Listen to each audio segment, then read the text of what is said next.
My health's been declining recently.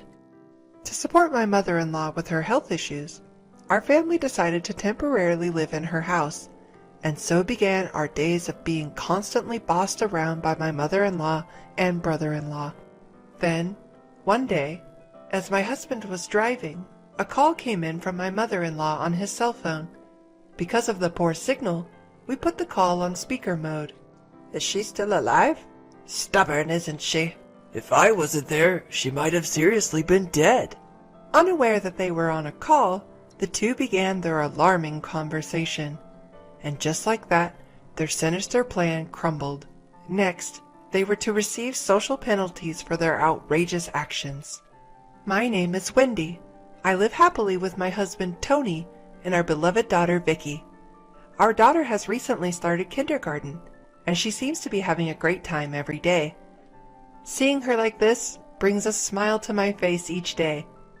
Then one day, my husband got a call from my mother-in-law, Barbara.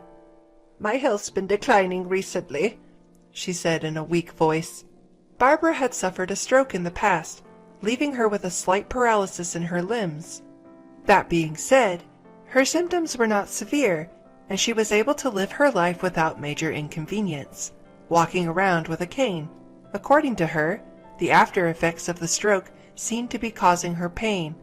It's hard to live like this. I'm not getting any younger, and if something were to happen, I might not be as lucky as your father was, Barbara continued nervously. What about we all live at your place until your health stabilizes? Catching me off guard. What about your brother, Matt? As far as I knew, Matt, Tony's brother, was living with my mother-in-law. But according to her, Matt was busy job hunting and she didn't feel secure with him alone. I was torn. To be honest, I didn't get along well with Barbara. She always had a lot to say, and I had experienced her being rather harsh towards me in the past. But it wasn't just me who had issues with my mother-in-law. My husband, Tony, didn't exactly have the best relationship with his mother either. Apparently, she had always favored Matt, the eldest son, while Tony was treated as if he were an afterthought. When I broached the topic, Tony replied with a troubled look. That's true, but still, I am her son. Indeed, this seemed like a sentiment typical of Tony, a man of strong responsibility. Out of respect for my husband, I agreed to the temporary move to my in-laws' house. Moving homes is a big deal. Fortunately, our home and the in-laws' home aren't too far apart. Our daughter Vicky probably won't even need to change her kindergarten. Also, Vicky herself seems fairly excited about the idea. So I convinced myself, thinking, it's just until Barbara's health improves. With that, we started our life at my in-laws' house. But my burden turned out to be more than I expected. First off, the house itself is pretty old, and its size means housework is quite a struggle. The time required for cleaning is off the charts. What's more, the volume of cooking and laundry has nearly doubled. I was under the impression that I'd just be helping my mother-in-law, but in reality, most of the housework fell on my shoulders. And while I was working hard, my mother-in-law was... Vicky, darling, it's such a lovely day. Why don't we go shopping together? I want to come. And off she'd go, enthusiastically spending time with her granddaughter. And then, you see, that painting of Matt's won a gold medal. Oh, really? That's interesting. Alright, are you really listening? This is the amazing part. She'd ramble on endlessly about trivial past achievements of her favorite son, all while munching on snacks. To be honest, it was seriously annoying. She seems to be in great shape. How is she in poor health? I eyed my mother-in-law with suspicion. Suddenly, she started coughing as if she was startled. Am I imagining the insincerity here? Well, let's end my rant about my mother-in-law here. Next is about my brother-in-law. He was also a significant pain in the neck. Contrary to the stories I'd heard, Matt turned out to be a jobless singleton almost entirely dependent on his parents. And his thoughts and actions were so childish. It was hard to believe he was a man in his 40s. Wendy, I'm hungry. Where's my lunch? Wendy, why didn't you wake me up? I missed my favorite show. I found myself catering to him as well. Even Vicky, my daughter, helps out around the house. He seemed to think he was entitled to having others look after him. "I'm not your wife nor your mother," I screamed inside my head. The fact that he called me Wendy Darling was also creepy. Moreover, there was something unnerving about the way he looked at me. So, I was leading a tough life, both physically and emotionally due to these two people, but one night, several relatives had gathered for a drinking party at our home. I went upstairs to fetch a fan to improve the ventilation in the living room. The fan should be around here somewhere. Wendy. When I turned around, my brother-in-law was standing behind me out of nowhere. Then, with a smirk on his face, he said something unbelievable. Why don't you ditch boring Tony and start over with me? I couldn't believe my ears, but it seemed I had heard him right. He was ogling me with a lascivious grin on his face. He might have been emboldened by alcohol, but his remark was disgustingly crude to the extreme. "Brother-in-law, you're clearly too drunk. That's not funny, even as a joke." Huh? Are you saying you want to reject me? I might spill your secret to Tony, you know. "What? I don't know what you're talking about. I'm busy, so I'm gonna leave now." With that, I tried to ignore him and head downstairs, but he forcefully grabbed my arm out of the blue. Come on, I'm way better than Tony. "Stop it! Just stop!" Startled, I jerked my arm away from my brother-in-law. Unexpectedly, Matt lost his footing due to my sudden resistance. He tumbled down the stairs, ultimately hitting the back of his head against the wall with a groan. Hearing the commotion, Tony and other relatives rushed over. Hey, what's going on here? "Oh, Matt just slipped." "Oh my, look at the bump on his head." While his mother fretted over him, shaking him violently, other family members managed to calm her down and took Matt to another room for first aid. Amid all the confusion, my quarrel with Matt was forgotten. I contemplated whether to tell Tony about Matt's advances, but decided to stay silent for now, not wanting to cause unnecessary worry. If Matt's actions escalated, I would speak up. With that thought, I made my way towards the living room where everyone was gathered. Then, in the corner of the hallway, I saw Vicky looking at me with a worried expression. "I'm sorry if I scared you, honey. Did I wake you up? Let's get you back to bed." "Okay." Something about Vicky's demeanor felt off. But it was late and I didn't question further, taking her to her room to put her back to bed. Life remained difficult due to my mother-in-law and Matt. Every day, I was forced to entertain my mother-in-law's uninteresting chatter and attend to my immature brother-in-law's needs. I felt like running away. However, Matt hadn't made any more advances since that incident. It seemed he had learned his lesson after my strong rebuff. With that, I felt a bit relieved and carried on with my life at my in-laws. But then, on a particular day, another unexpected incident befell me. I was having lunch with my mother-in-law as usual, when I suddenly felt dizzy after eating some tomato soup. Next, I was hit with intense nausea and difficulty breathing. I recognized this sensation. Yes, it was anaphylactic shock, an allergic reaction. I have a severe allergy to peanuts, and if I consume even a single one, I can have breathing difficulties. Luckily, my brother-in-law was home so we could quickly call an ambulance. Seeing me in distress, he rushed to pull out his smartphone, his fingers seeming to falter. It looked as though he had become too flustered to remember the number. When I managed to gasp out, 911! He finally started pressing the buttons on his phone. Despite some fumbling, he managed to call an ambulance, and I was rushed to the hospital where my life was saved. Lying in the hospital bed, I thanked my brother-in-law. "Thank you, brother." Thank you so much. You saved Wendy's life. Tony cried, tears in his eyes as he grasped his brother's hand. Taken aback, my brother-in-law replied, a bit bashfully, Well, I just did what any person would do. Although I was annoyed to admit it, even such a despicable person can be useful at times. I had to admit, I saw him in a slightly different light after that. But, as much as I felt gratitude towards my brother-in-law, something else was bothering me. Why had I had an allergic reaction? Afterward, I stayed in the hospital for observation for one day. The next day, I was discharged without any complications and got into the car that Tony was driving to return to my in-laws' house. In the car, my daughter Vicky asked with concern, "Are you okay, Mom?" "Yes, I'm fine now. I'm sorry for worrying you." "I thought my heart was going to stop when I heard you had been taken to the hospital." I was careful with those ingredients, though," I said, tilting my head. Just then, Tony's phone rang. Oh, it's Mom. Because he was driving, he quickly switched to speakerphone. However, it seemed like there was a problem with the connection, and we couldn't hear what she was saying clearly. Hello? That's strange. After a few seconds, we finally entered a stable call mode, but it seemed my mother-in-law hadn't noticed. She spoke to my brother-in-law Matt with a troubled voice. Seems the call got cut off. Can't Tony even answer the phone properly? He's really useless. Their conversation made our faces go pale. And she's still alive?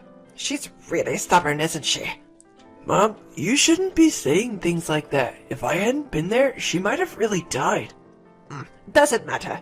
It's just karma for hurting my precious Matt. Oh! Well, I did think it served her right. So, what are we going to do about Wendy? Yeah, I'll try to win her over again. I think I can make it work this time. I mean, she probably fell for me again after this incident. After all, I'm her lifesaver, aren't I? Unaware that they were being heard, they continued their alarming conversation. Meanwhile, Tony and I were left speechless, exchanging glances. Later, we arrived at my in-laws' house later than scheduled. You sure took your time. Tony, you should have answered the phone. I wanted you to get something on your way back. They greeted us as if nothing had happened. On the other hand, Tony and I had stern looks on our faces. Well, we had to stop by the police station. Police station? Did you lose something? Vicky, your dad and I need to have a serious talk. Can you go to your room for a bit? Sure. As our daughter headed for her room, I thrust Tony's phone towards my in-laws. Then I replayed their conversation that had been recorded. As a matter of fact, I had quickly set Tony's phone to record mode at the time. Upon hearing this, my in-laws' face turned pale with shock. What? How did you... I continued glaring at the two who wore guilty expressions. What in the world is going on here? Well, that was just a joke. Sort of a small payback for you rejecting Matt. Stop it, Mom.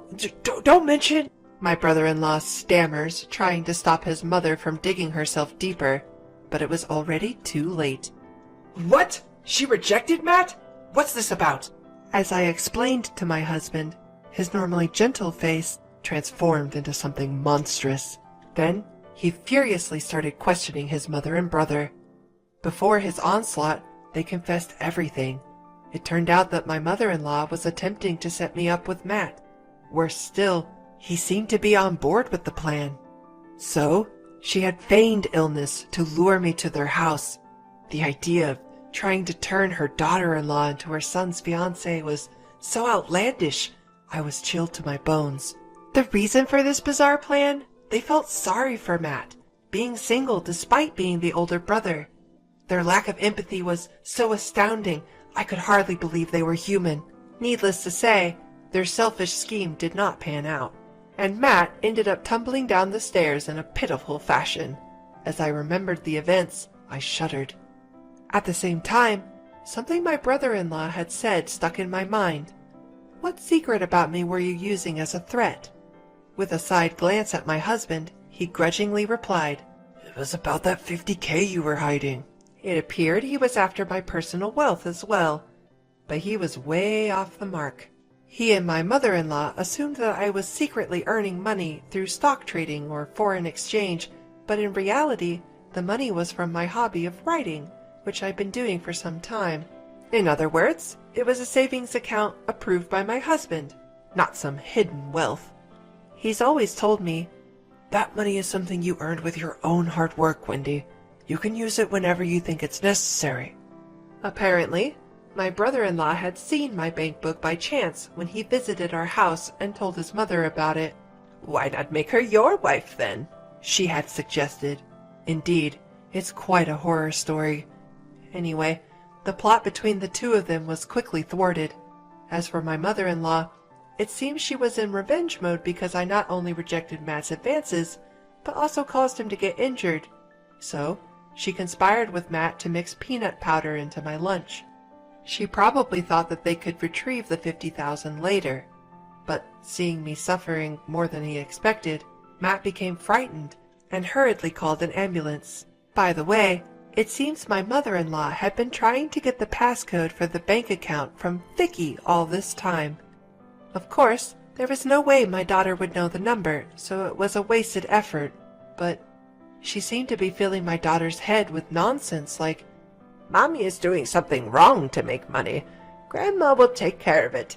Oh, don't tell Mommy about this. If you do, she might get arrested by the police. That day, the mystery of my daughter's strange behavior towards me was finally solved. What were you thinking? Scaring your own grandchild like that? Aren't you ashamed of trying to steal your younger brother's wife? I always thought you were a fool, but I never expected this. As Tony voiced his anger and disbelief, his fists trembling, Matt, perhaps feeling his pride hurt, retorted, Hey, don't get cheeky just because you're my younger brother. I'm way more handsome than you. If I had met Wendy before you did, she would have definitely married me. This further fueled Tony's anger, but there was someone even angrier than my husband. Yes, that was me. You have got to be kidding. Tony is a decent human being unlike you. There's no way I would marry a deluded jerk like you, even if hell freezes over. You middle-aged narcissist. Grow up and stop adding darling to my name. Before I knew it, I was shouting every insult I could think of. Matt seemed to shrink under my intense glare and harsh words. Regaining my composure, I cleared my throat and told them in a calm voice, Anyway, your actions have crossed the line. I almost died, so I will be filing a criminal complaint for assault. Please pay the damages. I consulted at the local police station earlier. They advised me to discuss this with you first since we're family, but I have no intention of doing that now. No way. You're going to sue us? Faced with our wrath, the two of them were pale as a ghost, prostrating themselves on the ground. Then they started to plead with us in trembling voices, trying to get us to drop the lawsuit. Wait, we didn't think you'd be hurt that badly. Yeah, that's right. It was just a spur-of-the-moment thing. Forgive us. We're family, right? At their pleas, Tony and I exchanged looks and started discussing. Just then, Vicky entered the room. Perhaps she was bothered by the commotion. Suddenly, my mother-in-law said with a forced smile, Oh, come on, Vicky. We're a little busy right now. Let's go back to your room. At that moment, I hastily called out to my daughter, Did you by chance tell your grandma about Mommy's peanut allergy? Yes, she told me to tell her about you, so I said that even one peanut would make it impossible for you to breathe and you'd die. As I gently stroked my daughter's head, I then sent a cold glare at the two of them. There's no room for sympathy here. Accept your social sanctions quietly. And so, the two of them, cast aside by me, were stunned and fell apart on the spot. Later, we hired a lawyer and formally charged my mother and brother-in-law with assault. Because it was a family dispute, they didn't end up in prison, but they had to pay about 13 grand for my medical expenses, compensation, and the like. Naturally, neither of them had any savings to cover this, having led such a dissolute life. In the end, they reluctantly sold their family home for cash and made the payment. And as for the two of them now without a home, Oh, it's going to be a little cramped in that house if all 5 of us are going to live there. Tony, when are we gonna do the extension and remodeling? unbelievably, they seemed fully prepared to live in our house. These people are truly hopeless. Of course, such a ridiculous proposal wouldn't stand a chance. What kind of nonsense are you spouting? Talk in your sleep when you're asleep. It was probably an explosion of pent-up frustration. The two of them, vehemently rejected by us, hastily left the scene. We heard that they later rented a room in a rundown apartment. They are said to be living a tough life, surviving on the wages my brother-in-law earns from his part-time job. On the other hand, we had returned to our own home for the first time in half a year. Such a peaceful atmosphere. I breathed a sigh of relief. I'm sorry. It's my fault for deciding to live together. I should have thought more about it. Don't worry about it. It's your seriousness that I like. That's why I married you. Yes, my husband Tony often gets the short end of the stick due to his serious nature, but that's why... No, precisely because of that. I respect him. I continued speaking to my dejected husband. You looked brave and cool when you punched Matt. Violence isn't good, though. Hearing that, my husband chuckled sheepishly. Then, as he was holding our daughter, he said, That's right. How about we all go out for some fun next week? Vicky, where do you want to go? The zoo! Watching my daughter laugh with excitement, I savored the happiness, and I made a vow to continue saving that money for my daughter's future. I promise.